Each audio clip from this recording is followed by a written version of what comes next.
یہاں نبی پاک صلی اللہ علیہ وسلم کی غلامی میں عزت کی کمی نہیں ہے، بس سمجھنے کی دیر ہے۔ آج میں تم سب کو یہی بات بار بار عرض کروں گا کہ اللہ تعالیٰ نے قرآن میں جو فرمایا اس پر یقین کرو، وَلِلَّهِ الْعِزَّةُ وَلِرَسُولِهِ وَلِلْمُؤْمِنِينَ، عزت اللہ کے لیے ہے اور رسول کے لیے ہے اور ایمان والوں کے لیے۔ سبحان اللہ، سبحان ایمان والوں کے لیے عزت ہے۔ تم در در کی ٹھوکریں آج جو کھا رہے ہو یا ادھر ادھر عزت تلاش کر رہے ہو، بہت بڑی خطا پر ہو، بہت بڑی خطا پر ہو۔ اگر کوئی یہ سمجھتا ہے حضور پاک صلی اللہ تعالیٰ علیہ وسلم کی سنتوں پر آ جانے سے عزت میں کمی آئے گی، اے دشمن عقل ذرا دیکھ تو صحیح، یہ داڑھی اور یہ ٹوپی اور یہ جبے والے کو اتنا بڑا ممبر دیا کیوں گیا ہے؟ کیا بات ہے، واہ واہ! تمہاری آنکھوں کے سامنے اتنے اونچائی پر ان سب کو بٹھایا کیوں گیا ہے؟ کیا یہ بڑے بڑے پیسے والے ہیں اس لیے اوپر بٹھایا گیا؟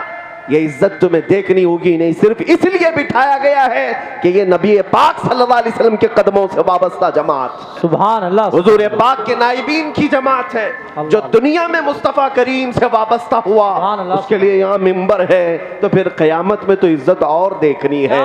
عرش حق ہے مسند رفعت رسول اللہ کی، دیکھنی ہے حشر میں عزت رسول اللہ کی۔ سبحان اللہ، سبحان میرے عزیزوں، جن نوجوانوں نے آج دھوکہ کھایا اور ان لوگوں سے آج پھر میں کہتا ہوں واپس آ جاؤ، پلٹ کر کے آ جاؤ۔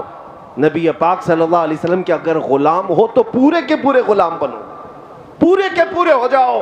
کیا بات! کیوں یہود و نصارہ کی تقلید پر تم آج اپنی زندگی کے شب و روز گزار رہے ہو؟ تمہیں کیا حاصل ہو رہا ہے؟ کچھ نہیں سوائے تمہارے ٹوٹنے بکھرنے کے۔ ایک بات میں آپ کو بتاؤں، جتنا بندہ نبی پاک صلی اللہ علیہ وسلم سے دور ہوتا جائے گا اتنا بزدل بنتا جائے گا۔ اللہ اللہ، بزدل، کائر۔ جو لوگ خوف سے آج جی رہے ہیں، ڈر سے جی رہے ہیں، صرف وہی لوگ ہیں جن کو نبی پاک صلی اللہ تعالیٰ علیہ وسلم سے دوری ہو گئی ہے، ورنہ میرے آقا صلی اللہ علیہ وسلم کے قدموں میں رہنے والا پورے طوفانوں سے بھی کبھی نہیں گھبراتا، کیا بات! کبھی نہیں ڈرتا، نہ وہ پہاڑوں کی چٹانوں سے، بلکہ ہمارے اسلاف کا حال تو یہی ہے، دشت تو دشت ہے دریا بھی نہ چھوڑے ہم نے، بحر ظلمات میں دوڑا دیے گھوڑے ہم نے، دی اذانیں کبھی یورپ کے کلیساؤں میں تو کبھی افریقہ کے تپتے ہوئے صحراؤں میں، تجھ سے سرکش ہوا کوئی تو بگڑ جاتے تھے، حق سے سرکش ہوا کوئی تو بگڑ جاتے تھے، ارے توپ کیا چیز ہے، تیغ کیا چیز، ہم توپ سے بھی لڑ جاتے تھے۔ نبی پاک صلی اللہ علیہ وسلم کے غلاموں میں بزدلی نہیں آ سکتی، ڈر اور خوف نہیں آ سکتا۔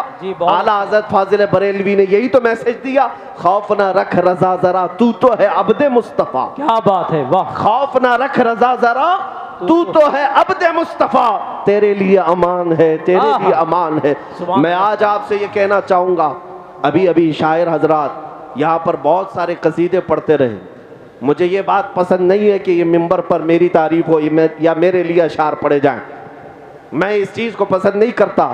یہ ممبر ہے میرے مصطفیٰ کریم صلی اللہ علیہ وسلم کا، بات صرف شہنشاہ کی ہو اور بات صرف بادشاہ کی ہو، ہماری عزتیں انہی کے قدموں سے ہیں۔ میں آج آپ سے یہ کہنا چاہتا ہوں کہ لوگ کہتے ہیں علماء، کیا آپ کو ڈر نہیں لگتا؟ یہ اس بھری دنیا میں ادھر بھی جا رہے ہو ادھر بھی جا رہے ہو، میں کبھی کبھار اپنے آپ سے بھی پوچھتا ہوں، الحمدللہ میں نے کبھی بھی ان ظالموں کا خوف اپنے دل پر محسوس نہیں کیا۔ وہ اس لیے نہیں کہ میں کوئی کاجو بادام کھاتا ہوں یا کوئی بہت بڑا باڈی بلڈر ہوں، وہ اس لیے خوف نہیں آیا، بلکہ ہمیشہ یہ احساس رہا، آنے دو ان ظالم کتوں کو، میرے پیٹھ پر تو میرے مصطفیٰ کا دست مبارک ہے، کیا دبے جس پہ حمایت کا ہو پنجہ تیرا، شیر کو خطرے میں لاتا نہیں کتا تیرا۔ سبحان اللہ، نعرے تکبیر، نعرے رسالت، شہید اعظم کانفرنس، مسلک اعلیٰ حضرت علماء اہل سنت۔ میرے عزیزوں، آپ کے اندر یہ بزدلی کی اگر کہیں سے کوئی بو بھی آتی ہے تو اسے نکال پھینکو، اس لیے کہ نبی پاک کے غلاموں کسی مجرم قوم سے تمہارا کوئی واسطہ نہیں ہے۔ ہاں دنیا اگر کہتی ہے ٹیررسٹ ہیں، آتنکواد ہیں، دہشت گرد ہیں، ان سے ہم تھوڑی نا سرٹیفکیٹ لینے کے لیے بیٹھے کہ تم ہمیں سرٹیفکیٹ دو گے، کون کیسا ہے؟ میرے عزیزو، ہمارا ضمیر صاف ہے، ہمارا دل پاک ہے، ہم اپنے نبی پاک صلی اللہ تعالیٰ علیہ وسلم کے لیے جذباتی ہیں تو یہ حق فطرت ہے.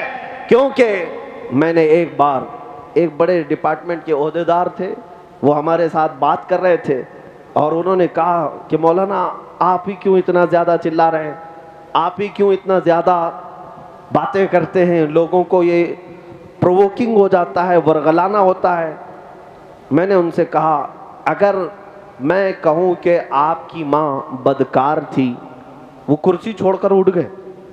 کہا کہ کیا کہہ رہے ہو آپ, کچھ تو بات رکھو, مریادہ رکھو. میں کہا میں نے گالی دی نہیں, ابھی میں نے گالی دی نہیں, میں پوچھ رہا ہوں آپ کو کیسا لگے گا, آپ تو کرسی سے اٹھ گئے.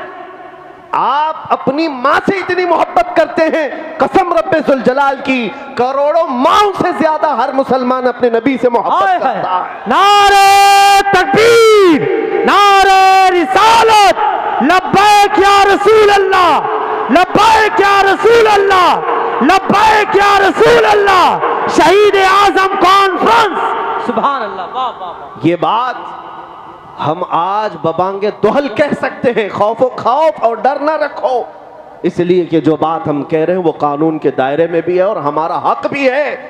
ہم ہر طرح کے ظلم اور اذیتیں برداشت تو کر سکتے ہیں, میرے مصطفیٰ کریم صلی اللہ علیہ وسلم کی اہانت اور توہین برداشت نہیں کر پاتے. اور یہی طاقت تمہاری ہمیشہ کی تمہیں زندہ رکھتی ہے. آج سے 100 سال پہلے جو تم پر ایکسپیریمنٹ کیا گیا تھا, تجربہ کیا گیا تھا, آج وہ ظالموں نے اس کو چیک کرنا شروع کیا ہے. لوگ ہم سے سوال کر رہے ہیں یہ حالات کیوں اس طرح کے خراب ہوتے ہیں, کبھی ادھر سے کوئی کتا بھونکتا ہے, کبھی ادھر سے کوئی حضور کو گالی دیتا ہے, اسلام کے خلاف, قرآن کے خلاف, یہ سب باتیں کیوں ہو رہی ہیں آج؟ میں اس کی وجہ بتاتا ہوں. انہوں نے اب ٹرائل شروع کیا, کیا چیز دیکھنے کے لیے کہ ڈاکٹر جب کسی کو سن کرنے کا انجیکشن دیتا ہے یا گولی دے رہا ہو تو ڈاکٹر کو کیسے پتا چلے گا کہ یہ ہوش میں ہے یا بے ہوش ہے؟ سوئی لگا کے دیکھے گا, چونٹی کاٹ کے دیکھے گا, کینچی لگا کر دیکھے گا کہ میرا دیا ہوا انجیکشن کام کر رہا ہے کہ نہیں کر رہا ہے, میری دی ہوئی گولی کام کر رہی ہے کہ نہیں کر رہی ہے. ڈاکٹر کو دیکھنے کے لیے کچھ تو کرنا پڑے گا. اگر اس کے ہاتھ پیر میں حرکت ہونے لگی تو ڈاکٹر سمجھ جائے گا ابھی پورا انجیکشن کام نہیں کیا, ابھی گولی پورا اثر نہیں کی ہے, تھوڑا اور سن ہونے کے لیے, بے ہوش ہونے کے لیے دوائی دینی پڑے گی. یہ تو اصول جانتے ہیں.